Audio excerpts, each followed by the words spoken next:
আসসালামু আলাইকুম গাইস, কেমন আছেন? আশা করি সকলে ভালো আছেন। তো আপনাদের দয়ায় আমি বেশ ভালো আছি, আলহামদুলিল্লাহ। তো আমি এখন হসপিটালের ভিতরে আমাদের যে ওয়ার্ড নম্বরটি সেটি আমি খুঁজে বেড়াচ্ছি, যেহেতু তিনতলা বিশিষ্ট হসপিটালটি ইতালির রাজধানী রোম শহরে হসপিটালে দি কাস্তেল্লো আলবানুলা সেলে। এই তো আমাদের ওয়ার্ড নম্বরটি আমরা খুঁজে পেয়ে গেছি। এখানে আমরা রুমে ওয়েট করব, ডাক্তার এসে আমাদেরকে সিরিয়াল অনুযায়ী ডাকবে। এখানে অনেক লোকজন দেখেন আল্ট্রাসোনোগ্রাফ অর্থাৎ ইকোগ্রাফিয়া করার জন্য আসছে। ইতালিয়ান ভাষায় বলে ইকোগ্রাফিয়া, আর বাংলা ভাষায় বলে আল্ট্রাসোনোগ্রাফ। তো এখানে ওয়েট করতেছি। তো কিছুক্ষণের মধ্যে আমাদেরকে ডাকবে। প্রত্যেক মানুষেরই স্বপ্ন থাকে তার ছেলে বা মেয়ে হবে, সেটা উপরাল্লাহর ইচ্ছা, উপরাল্লাহ দান করবেন। তো আমার ছেলে হলে নাম রাখবো জায়ান খান সাজ্জাদ, আপনারা দোয়া করবেন। আর যদি মেয়ে হয় তাহলে নাম রাখবো মুনতাহা খান জিয়ারা।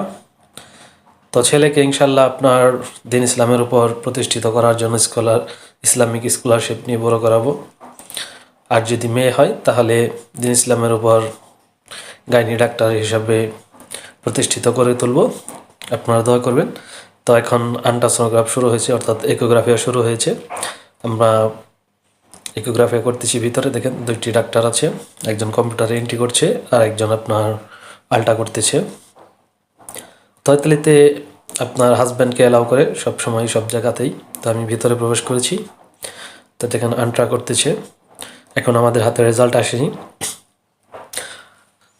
যেহেতু ইতালিতে আপনার নাম পূর্বেই রাখতে হয়, আপনারা অবশ্যই কনফিউজে পড়ে গেছেন। যেহেতু আমি ছেলে মেয়ে উভয়েরই নাম বলেছি, আপনারা মনে করতে পারেন যে টুইন বেবি হবে, কিন্তু আসলে সেরকমটা নয়। কারণ ইটালিতে আপনার নাম আগে সিলেক্ট করতে হয়, হসপিটালে জন্ম হওয়ার সাথে সাথে এরা নামটা এন্ট্রি করে ফেলে। সেই জন্য আমি ছেলে মেয়ে উভয়েরই নাম দিয়েছি। এখনও আমি জানি না আল্লাহ পাক আমাদেরকে কী দান করেছেন। তো আল্লাহ পাক যাই দান করুক, আলহামদুলিল্লাহ, আপনারা দোয়া করবেন। ছেলে হোক বা মেয়ে হোক, আল্লাহ পাক যেন তাকে দিন ইসলামের উপর চলার তৌফিক দান করে এবং সুস্থ ভালোভাবে আল্লাহ পাক যেন দান করেন। তো আমাদের আল্ট্রাসোনোগ্রাফ করা প্রায় শেষের দিয়ে কমপ্লিট হয়ে গেলে আমাদের হাতে যখন আপনার অ্যান্সার এসে পৌঁছবে, রেজাল্ট আসবে, আপনাদেরকে অবশ্যই জানাবো আমাদেরকে আল্লাহ পাক ছেলে বা মেয়ে দান করেছেন।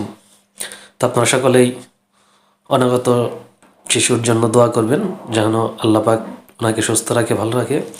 তো আমার দীর্ঘ বিশ্বাস প্রথমে আমার মেয়েই হবে, যেহেতু আমার আম্মিরও প্রথমে 5টি কন্যা হয়েছে। সেই সূত্রপাতে আমার সব বোনেরই প্রথমে কন্যা সন্তান হয়েছে।